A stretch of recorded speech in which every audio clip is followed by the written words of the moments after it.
All right, guys, welcome to the show. We are talking about 5 players, count them, 5 players that had big seasons last year.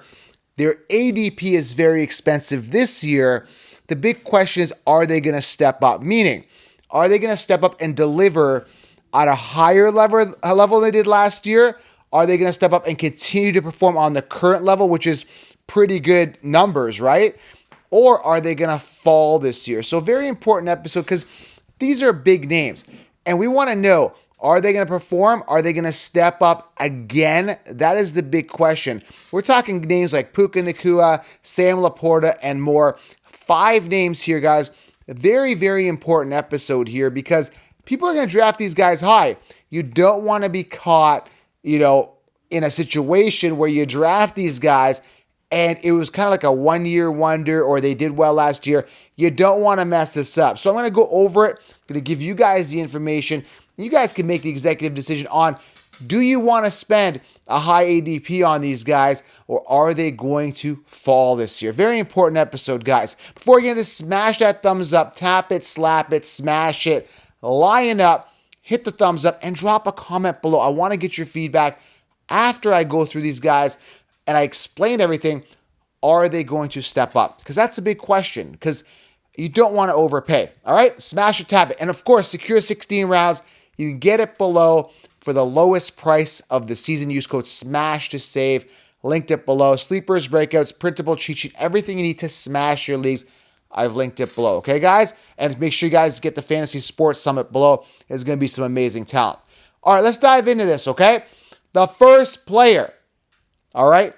Is this player going to step up or is he going to kind of come down this year? Let's talk about it. The first one is Puka Nacua. Amazing year last year. 160 targets, 105 receptions, 1,486 yards, 6 touchdowns. Phenomenal. This guy kind of came out of nowhere, and the guy has heart. The guy plays well, and he secured himself as the wide receiver 1. Now, on that team, he is currently sitting at wide receiver 8. Listen, I cannot deny the talent. I cannot deny anything about this guy. He's amazing. He's going to be expensive this year. Understand, though, this is very important. I don't want to spend too much time on this. You draft him, you're drafting him on talent, you're drafting him on upside. Yes, I get it. And he could crush it again this year. There's no doubt about it. But understand, Cooper Kupp only played 12 games last year, guys. 12 games. Had 95 targets, 737 yards, only 5 touchdowns. A healthy Cooper Kupp, again, that sounds like, an oxymoron. A healthy Cooper Kupp. The guy, gets hurt a lot. We know that. He had that pinnacle year, and I told you to fade him. But besides the fact, a healthy Cooper Kupp is going to demand targets, okay? They got Kyron Williams, who takes a step up this year as well. In the receiving game, he's going to get his work. And is Matt Stafford really up to produce top-level gameplay? I think so. Maybe another year or so. But Puka Nacua is the big question. Now you've got all these questions about the Cooper Kupp playing full season potentially. Kyron Williams and more offensive weapons getting integrated. I think he has a good year, but stepping up on last year's number is going to be very hard to do, okay? So that is my question. It's still early for me. I got to see how the NFL draft fizzles out, but as of right now, it seems a little expensive, and I would say he kind of stays there or goes down. I don't see him taking a big step up unless Cooper Kupp gets hurt. So that's kind of my big thing with him, okay? Let's move on. So let me know in the comments, Puka, stay the same, step up, or down? I'm looking at him trending a little bit downwards, okay? This is very important, all right? Number 2, Rashad White, okay? He was a 3rd-round pick in 2022. He had a good season last year, but it was mediocre. 3.6 yards per carry, just under 1,000 yards. On 272 attempts, he had 6 touchdowns. The guy was safe. The guy was efficient, okay? He is currently sitting as RB number 9. This is very expensive, having Rashad White sitting at RB 9, okay? He's a top 10 running back, and I'm not sold on this at all. Now, Sean Tucker, he had some health issues I think he was dealing with. He never really got going. They had Keyshawn Vaughn, other guys that didn't step up last year. It was a volume situation on a relatively efficient offense. So when I look at Rashad White this year as a top 10 running back, meaning I got to potentially make him my RB1, that's a big no for me. Again, we're going to have to see what they do with the draft. Rashad White is good. He's efficient. But to pay a top 10 running back price for a guy who averaged 3.6 yards per carry, lacks the explosive power, and just isn't that good. I don't know what else to tell you. Like, I'm not impressed with him. I'm not excited about him. And I'm not going to pay the price. So when you look at him, the 272 attempts did well. And that's the thing, guys. That's where I get a little frustrated, right? When you look at a guy like Jahmyr Gibbs, who had 213 attempts stolen from him with Montgomery, imagine the fantasy numbers he would have put up. And he was hindered. But a guy like Rashad White, who, is average at best, gets all this volume, still finishes on top with mediocre running back play, that's frustrating. So, again, am I paying? No. Is he going to decline? I think there's no way but down for this guy. I really am not sold on him being a good running back, not paying him that price to make him potentially my RB1. Like, no chance. So, Rashad White, I'm going to be off that. I was not on it last year.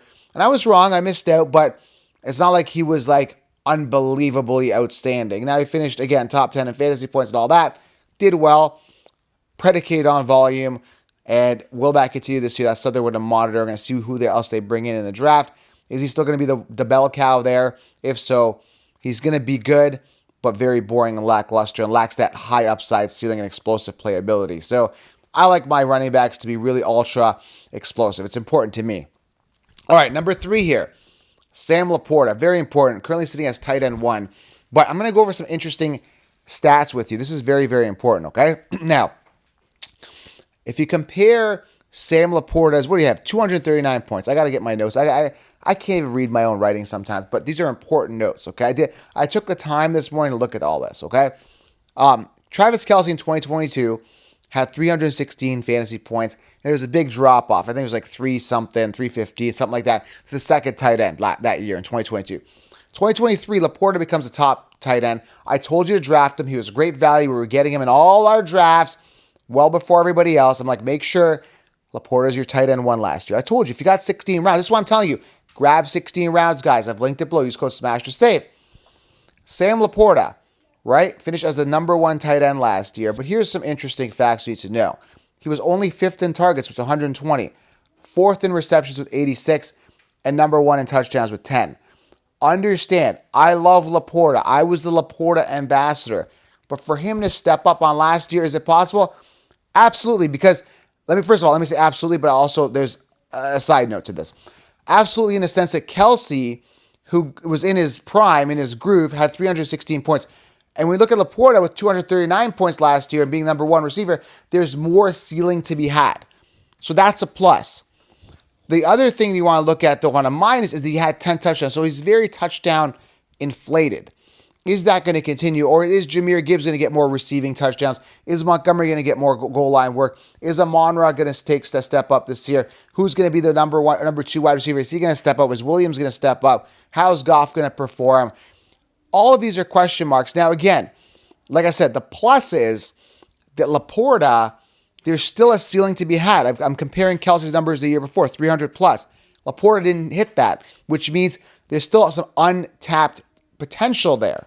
Okay, like I said, 5th in targets, he could get more targets. 4th in receptions, he could be number 1 in receptions, only 86, it could be 100 receptions. We don't know. And he's getting better, like he's in the groove now, right? The offense is gelling. He's going to be comfortable with Goff. There's that rapport there. So there's more ceiling to be had. So it's that exciting. So again, but part of me is kind of like, 10 touchdowns, can he repeat it? The only problem I'm really having with Laporta right now is that I'm not getting him in the 10th round, and I knew about last year. So I will be looking at other tight end options. But if you want a guy that could stay the same or step up, I think Laporta is the guy. I think he definitely does take a step up this year. The problem is the price tag. Are you willing to pay it? And I don't know if I am. That's something I want to consider. So yes to Laporta, no to Rashad White, and possibly no to Puka Nacua on a slight decline this year. Mind you, Puka's great, but Cooper Kupp's got to get hurt, okay? We got 2 more here. Again, smash thumbs up. Let me know in the comments. What do you guys think? Are these guys going to step up? Love to get your feedback, okay? This is very important. Your feedback means a lot to me. Love to get it, all right? Next guy here, is he going to step up? And Obviously, he is because he was hurt last year. But let me talk about his ADP. The guy I'm talking about is Anthony Richardson. Well, Joe, obviously he's going to step up. Obviously. But let me explain something. Currently sitting as QB6. So, is he going to step up from that? Is he going to, in other words, is he going to step up to be a QB6, top 6 quarterback? And can he finish even ahead of that? The only thing we have this to base on is the high draft capital. He was a round 1 pick, which means the Colts believe in him. Great. They signed Michael Pittman on. Great. Right? They've got some other wide receiving options. We got to take a look at if Taylor's healthy. But we're only going on, what did he play, 4 games? He had 3 touchdowns, 1 interception. The only thing I think the Chiefs are looking at, and everyone's looking at, is his rushing upside. On 25 attempts rushing at 136 yards and 4 rushing touchdowns. He didn't play much, but you could tell he wants those goal line rushing touchdowns. Now, again, this hinders Jonathan Taylor, so we could take a look at that if we're talking tangent. We're going off on a tangent talking running backs here. That's not what we're talking about. That's why you got to subscribe, thumbs up. We're going to be breaking this down. And again, I lay this all out. All the answers are in 16 rounds. Use code SMASH2SAVE. I linked it below. But again, Anthony Richardson, when I look at a quarterback, I anchor my team with an ace quarterback that has proven to us that he could perform as an ace quarterback. To draft him as a QB6, so like he's QB6 on the Chiefs rankings, that is expensive for a guy who got hurt last year. Okay, has not proven that he can be a top 6 quarterback. So if you ask me, can he finish as top 6 with that rushing upside? Yes. Will he? I don't think so. There's just too many good quarterbacks in the league. CJ Stroud already proven, consistent. Jordan Love, who's ranked QB 12 or 13, something like that. He's proven. He finished 5 last year. I get the value of Jordan Love over a uncertainty of Anthony Richardson. So again, take a look at this, do some thinking here, but very expensive. I don't think he steps up to the top 6 potential. Let me know what you guys think. Last one here. This is very, very important. All right. Smash thumbs up. Let me know what you guys think. Brandon Aiyuk. This is very important. Okay. This guy is wide receiver 12. Coming off a Super Bowl hangover. We'll get to that in a second. Finished 14th at PPR last year, so he's copied and pasted. Okay. Deebo Samuel finished 15th at PPR last year. Now, he had 5 rushing touchdowns. So, both these guys finished, 14th, 15th, right? And they're ranked wide receiver 12 for Aiyuk and wide receiver 16 for Deebo. Meaning, again, you're going to run into the same situation last year where everyone was telling you draft Waddle and T. Higgins, particularly at the end of round 2. You're running into that situation here. Well, you might get Deebo a little bit later, but you're getting a wide receiver 2 for an expensive price. And always, Deebo's always inflated with his rushing touchdowns. You got a Super Bowl hangover coming. And also, the targets aren't that much. 105 targets. And that could be your potential wide receiver 1 in fantasy in Aiyuk. I'm not sold on this guy.